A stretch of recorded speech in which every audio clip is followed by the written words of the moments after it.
All right, we have head UTSA women's basketball coach Karen Aston's weekly media availability the week of January 19th, 2026.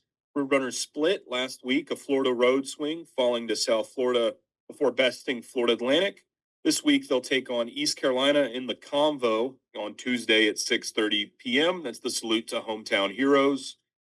And they'll hit the road again, playing Memphis on Saturday at 2 p.m. Central. Coach, if you could start us off with an opening statement, and then we'll open it up to questions. Yeah, we're happy to be back in San Antonio for sure. Excited to play tomorrow night against ECU. Again, always excited to be back at home. I think, school starts tomorrow, MLK Day today, so a lot to be thankful for. Not sure the players are thankful about starting school, but I think it's good to get them back in a routine after, a long month of travel and no class and all of that. So looking forward to getting a little bit more of a routine-oriented day. And I think just reflection on the week was a good one. I mean, you always learn from any experience that you have, and we got punched. Excuse me, we got punched pretty good in Tampa, and then I thought our team responded really well against FAU, and we'll just keep moving forward, one game at a time. John? Coach, you mentioned the start of school with students back. How excited are you to have the student body at your games, and what difference do they make for your team? Oh, I think they make a huge difference, and I will say up front, the band makes a huge difference, and I think not having them at our conference games so far has been, it makes for a quiet gym sometimes, and I'm looking forward. They're part of the student body, obviously, and an important part of the game experience, in my opinion, in the American, and I'm happy to have them back, along with the student body. I mean, obviously, tomorrow we're honoring a different group, but you definitely want to get the students involved. We've got free pizza, and it just makes a world of difference to have them back. And I will say our practice players are back too, and that makes a big difference, especially for this team that's low on numbers. Still progress to be made, but Amelia's kind of been forced into maybe more minutes than she might have otherwise played, and there seems to have been a lot of development in her from the first time I watched her play. What have you seen from her? Oh, it's incredible. Her development, her desire to be coachable and be better every day has been a joy to watch. Cam's done a great job getting in the gym extra with her, but that really started last spring. It started once she was able to push sort of the reset button after the season and go, okay, this is what I learned as a freshman, even though she didn't play. I think she learned a ton about the pace of the game and the physicality and all of that, and she just got in the gym. She had a little bit of a setback with an injury this summer that I do think set her back to where she wasn't as ready as she could have been based on her work. But it's been fun to watch her develop and gain confidence. It's been fun to watch her, really, to be honest with you, be rewarded for the work that she does on a daily basis. I know defense has always been a staple for you and really important, but with, the adversity your teams face this year, you guys are leading the conference in scoring defense and field goal percentage defense.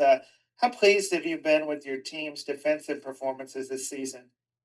I think there's been some really good ones. Our group has, I don't want to say surprised me at their ability to defend, because we do have a little bit of a different set of personnel than we did last year. We're a little longer on the perimeter. We can do some different things, switch screens sometimes when we weren't able to last year. But I do think that they're bought in. I mean, there's no question that they want to defend. I think at times we're really good, and there's been times that we haven't been near as good as I think we can be.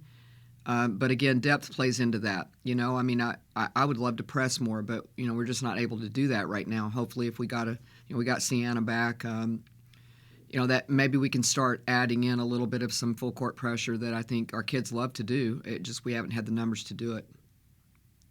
Even though FAU may not be one of the top teams in the conference standings, how much did it help for confidence? That your team was able to really get a pretty resounding win on the road against them. Well, I think any win gives you confidence, and I think that's the thing I was so pleased with and impressed with our performance was they were playing with a lot of confidence. They had 2 straight wins.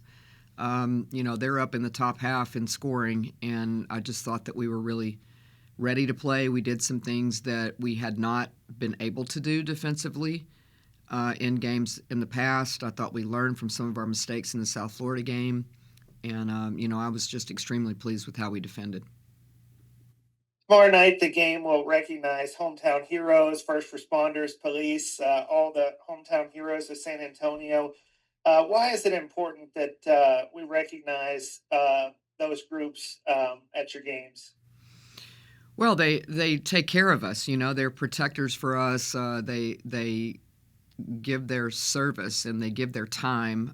It's sort of like our profession also. Like you don't have days off. And you spend time away from your family. You're up in the middle of the night sometimes serving for others, and I can't say enough about how much we appreciate the work that they do, and we all understand that it's a necessity of life and that we can't really function without them. And I'm happy that we're able to take the time to honor them. We're going to wear blue jerseys tomorrow in their honor, and we just appreciate everything that they do for our community.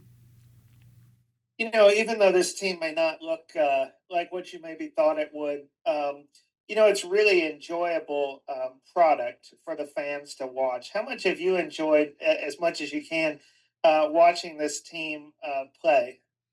Oh yeah, I've had a blast with this team. I mean, they're very resilient. I've said that from the very beginning. They are able to bounce back. No matter what happens. We've had numerous setbacks as far as injuries are concerned. We had illness a couple of weeks ago. We've had, kind of the ups and downs that a lot of people go through, and some respond well and some don't. But this team has been extremely resilient, even to the point that, you lose a game. And we talked about after the South Florida loss, like, let's don't let one loss turn into two. And it wasn't the most pleasant conversation after the game, especially the next day, and like kind of looking in the mirror at what we needed to do better. But their response was fantastic. And as a coach, like, that's what you're looking for. You're looking for players to learn life lessons along with basketball lessons. And I think we talked about that a lot. Like, everything's not going to go your way, and it gets tough sometimes. And how do you respond to that? Last question from me. East Carolina is a team that's challenged you guys the past few years. What are you looking to see from them tomorrow night, and how do you feel like they'll challenge your team? Well, they're the leading scoring team in the conference, so start right there. They have a plethora of people that can score the basketball. They have a tremendous point guard. Kim does a great job. This team looks like and again, I can't speak for her by any means, but they look like they have really good chemistry, and they look like they're having fun playing the game.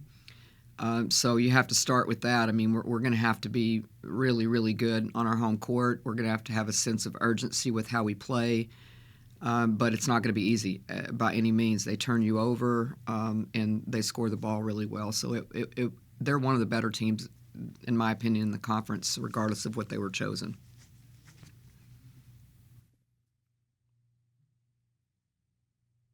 That's it for me, Ryan. Awesome. Thanks, everybody. Thank y'all.